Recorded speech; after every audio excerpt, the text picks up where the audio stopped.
In this video, we're finding the equivalent capacitance of two capacitors that are wired in series. And I can tell these are wired in series because there is no branching in this circuit. There is no option if I'm traveling through the circuit, but to pass through C1 and C2 as I go from the high side of the battery to the low side. So part A asks for the equivalent capacitance of this combination, and then we get into some deeper questions about the charge on each capacitor and the voltage drop over each individual capacitor. We'll go ahead and label everything. And when I'm simplifying circuits, I like to use this notation. So just a big arrow. And I like to just keep track of what I did at each step. So what we're going to do is simplify a series combination of capacitors. And to do that, we use the formula 1 over C equivalent is 1 over C1 plus 1 over C2. And I'll go ahead and post a link to the video where that was derived real quick. We'll go ahead and compute that equivalent capacitance. And C1 was 2.5 microfarads. Keep in mind that's the units here. And C2 is 7.0 microfarads. And this equation makes sense, having microfarads as the units in every denominator, so you don't have to switch into farads. I like to do this all at once in my calculator. So what I type in is 1 over 2.5 plus 1 over 7.0, and then I hit enter, and then I say 1 over the previous answer. That gives me the reciprocal, and I get the equivalent capacitance. In this case, 1.84 microfarads. So let's redraw the circuit with the equivalent capacitance in there. So when we're simplifying circuits, whether it's a capacitor circuit or a resistor circuit, the end goal is to get all the way down to a single equivalent capacitor or a single equivalent resistor. In this case, it only took one step, but we'll start to look at more complex networks of capacitors as we move on. And once you get down to the simplest possible capacitor circuit, you're able to solve for something new. And in this case, it's the charge on the capacitor. So I can get the charge on the equivalent capacitor. The strategy here is to use the definition of capacitance, that's charge per volt, and then solve for Q, and that's given by CV.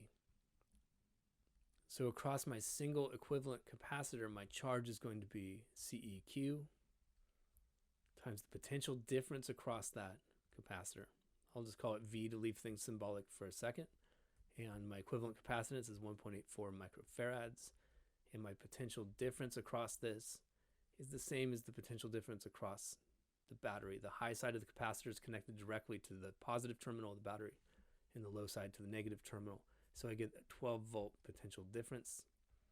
And when I run the numbers on this, I get 22.1 microcoulombs of charge on the equivalent capacitor. Now, things get a little bit conceptually tricky here because I'm asked for the charge on each individual capacitor. And so I have to be very clear about what I've done.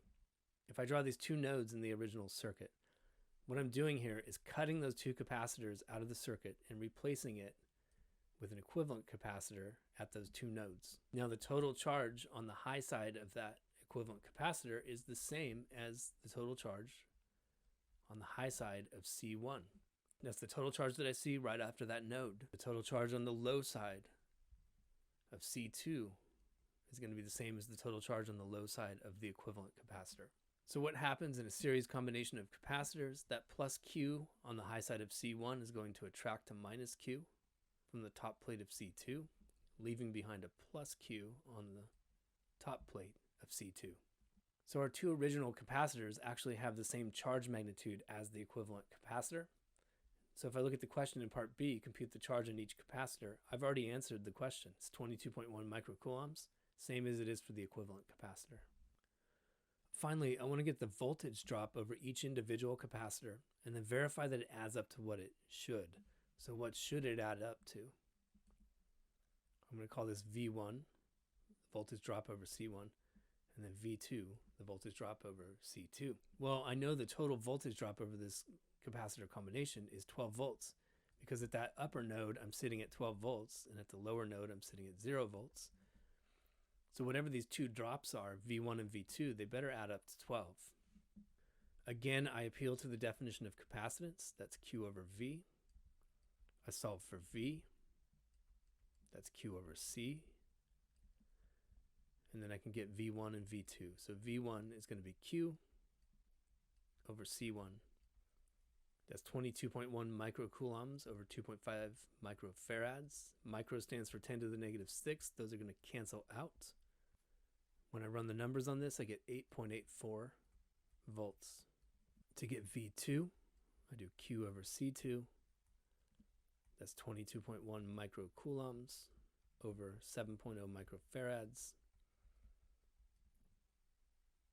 And I find a voltage drop of 3.16 volts across that capacitor. Finally, I'm going to check V1 plus V2.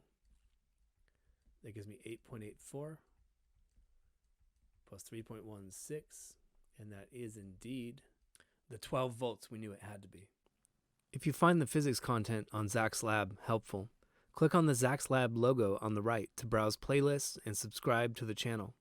I produce over 100 new videos per month, and subscribing is the easiest way to find new content. Thanks for watching.